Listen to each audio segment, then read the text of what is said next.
Bonjour à tous, bienvenue sur un nouvel épisode du podcast La Clanche, le podcast qui ouvre la porte aux entreprises. Et on continue notre tour des entreprises ici dans les Vosges, chez Heribel, et plus particulièrement ici avec Anne-Laure Didier. Bonjour Anne-Laure. Bonjour. Merci de m'accueillir ici chez Heribel. Alors on va parler de ton parcours, on va parler de la mixité, de la métallurgie et bien sûr de la mixité pour la développer dans son secteur d'activité. Avant de commencer à parler de toi, est-ce que tu peux nous présenter Heribel, cette entreprise, qu'est-ce qu'on y fait ? Alors Heribel est une entreprise de fabrication de menuiserie, de protection au feu. Donc on fabrique des portes en alu, en acier, on a même le PVC. Et donc ça c'est le site en France. Et en fait on est relié aussi à la Belgique où ils ont un autre produit aussi, donc avec le bois qu'on vient de valider aussi. Donc menuiserie de sécurité, c'est ça ? Feu, oui. Et on a quel type de clientèle ? C'est quel type de projet, Alors, par exemple, pour que les gens puissent ça s'imaginer ? sera public. Donc, nous, on travaille du coup avec les sociétés donc, de menuisiers, de métalliers. On a du coup donc les lycées, les hôpitaux, les crèches. Maintenant, même l'anti-effraction, on fait aussi, donc avec les gendarmeries, les casernes. Donc, voilà. Donc très varié. Très varié, oui. Donc on ne s'ennuie pas au quotidien. Non. Par rapport à ton parcours, Anne-Laure, est-ce que tu as fait des études pour justement venir dans la métallurgie ? Quels étaient les postes que tu as occupés ? Ou est-ce que tu es arrivé ici chez Heribel par hasard ? Alors, je suis arrivée... maintenant, ça fait 12 ans que du coup, je suis ici. Je suis arrivée en tant qu'adjointe qualité. Donc, j'ai fait des études jusqu'à une licence professionnelle donc dans le domaine de la qualité. Et je suis arrivée ici un peu par hasard, oui, on va dire comme ça. Ils ont investi en fait dans une chaîne de laquage en 2012. Et du coup, il fallait une personne en qualité pour avoir les normes et les suivis du coup de la chaîne de laquage.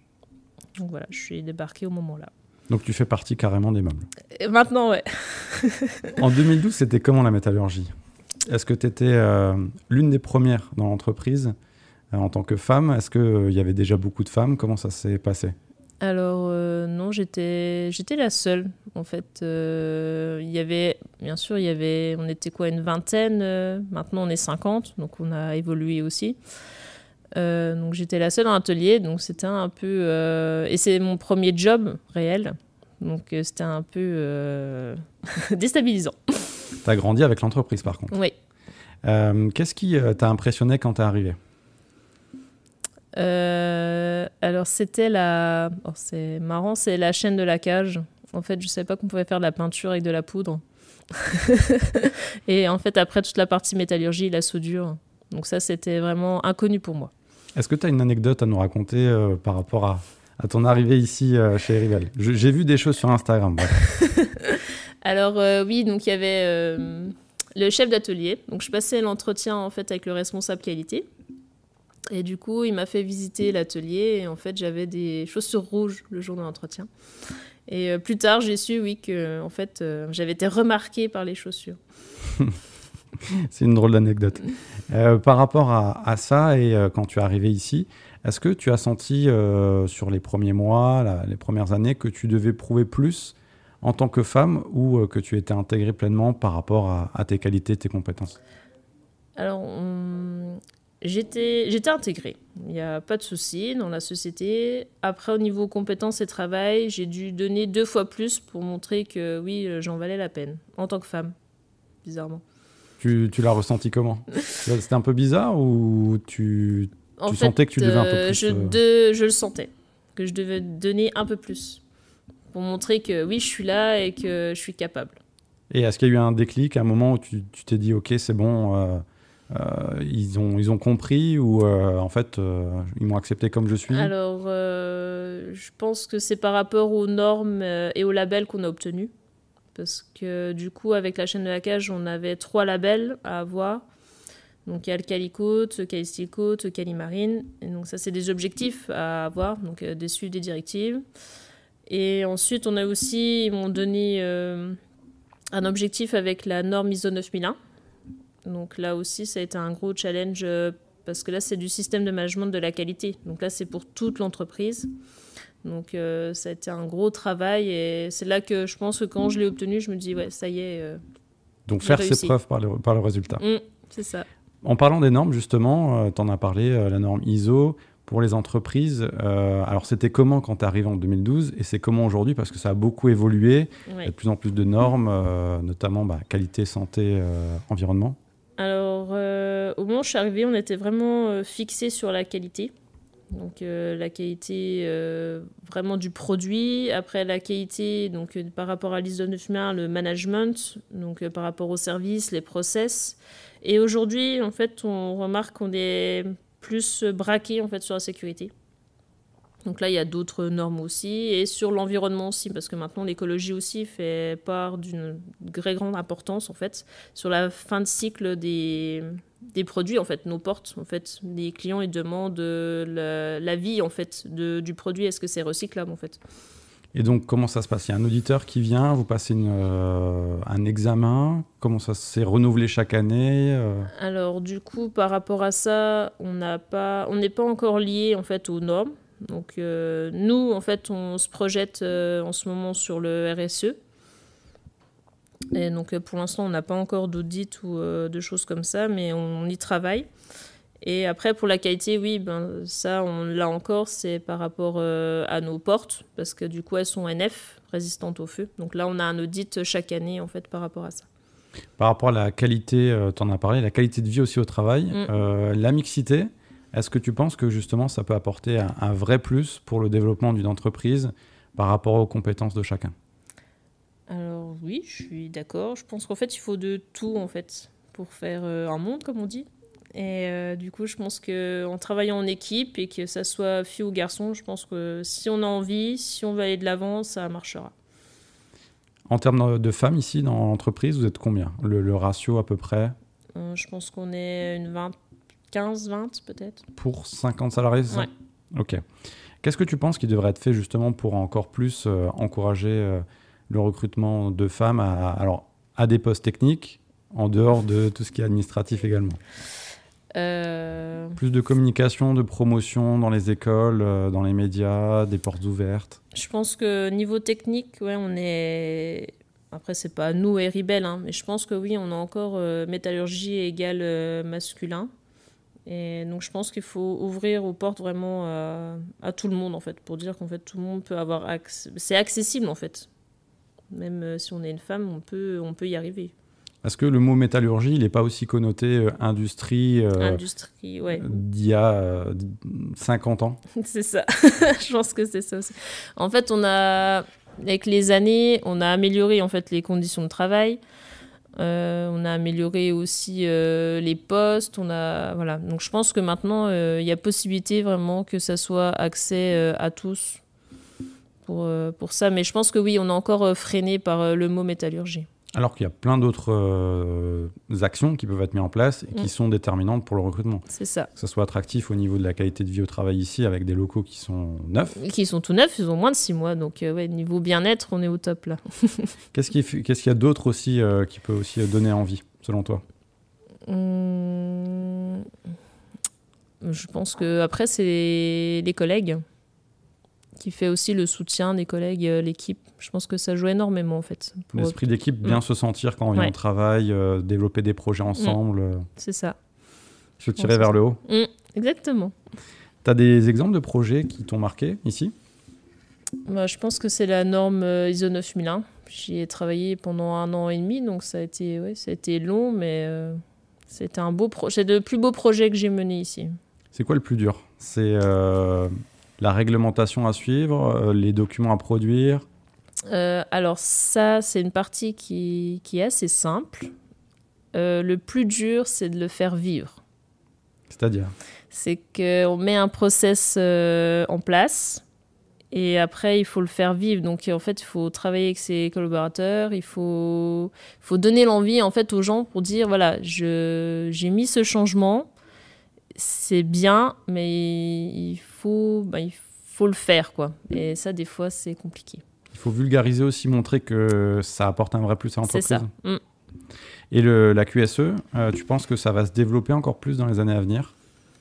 Oui, oui, pour moi, oui. Je pense que QSE, dans les entreprises, est maintenant une branche importante. Déjà, il y a de plus en plus de formations qui existent aussi là-dessus. Ouais, pour ça. J'ai même refait une formation, en fait. En 2019, j'ai refait... Parce qu'en fait, comme je venais de la qualité, quand on m'a parlé de QSE, j'ai fait la demande, en fait, à la direction d'avoir une formation complémentaire pour avoir vraiment les 3 domaines. Donc, du coup, oui, j'ai refait une formation diplômante pour être RQSE. Par rapport à ça, si tu devais donner un conseil à une jeune femme qui hésiterait à venir déjà en entreprise dans l'industrie, et aussi si elle devait choisir la QSE, qu'est-ce que tu aimerais lui dire pour qu'elle se lance? Alors, qu'il faut qu'elle s'accroche et pas lâcher. Parce que le regard QSE est encore un peu, pour moi, est un peu mal vu. On est un peu la police de l'industrie. Parce qu'on veut respecter les règles. Donc, on est là pour respecter les règles, à veiller que ça soit respecté. Donc, souvent, on est un peu mal vu pas par l'entreprise, mais un peu parce qu'on est là derrière à faire rappeler un peu à l'ordre ce qu'il ne faut pas faire. Après, les règles, s'il n'y avait pas de règles, ça serait quand même compliqué. C'est ça. Mais du coup, oui. C'est pour ça. Non, il faut s'accrocher. Et je pense que si on aime le job, ça fonctionne. Par rapport à une journée type, par exemple pour toi, ici dans l'entreprise, est-ce que tu as des tâches qui sont à chaque fois les mêmes? Est-ce que c'est varié? Qu'est-ce qui te plaît justement dans ce poste de responsable QSE, qu'on puisse se projeter? Ouais, c'est varié. Alors, j'ai des tâches à faire chaque jour, qui est par exemple la chaîne de laquage. Elle demande un suivi chaque jour. Donc, ça, c'est ma tâche quotidienne. Après, on a la partie dans l'atelier aussi, donc tout ce qui est contrôle. Donc, je contrôle les portes au banc d'essai. Donc ça, c'est varié parce qu'en fait, on fait du sur-mesure. Donc chaque porte est différente, chaque cas est différent sur les affaires. Et après, il y a la partie réclamation client que je m'occupe aussi. Donc là, malheureusement, j'ai la partie des clients insatisfaits, mais que je conseille et que j'aide au maximum pour résoudre au plus vite leurs soucis sur le chantier, souvent parce que c'est sur le chantier qu'ils rencontrent des difficultés. Justement, est-ce qu'avoir le retour des clients, notamment des aspects qui peuvent être un peu plus négatifs, c'est pas une opportunité de justement se développer différemment? Alors si, parce que souvent en fait quand on a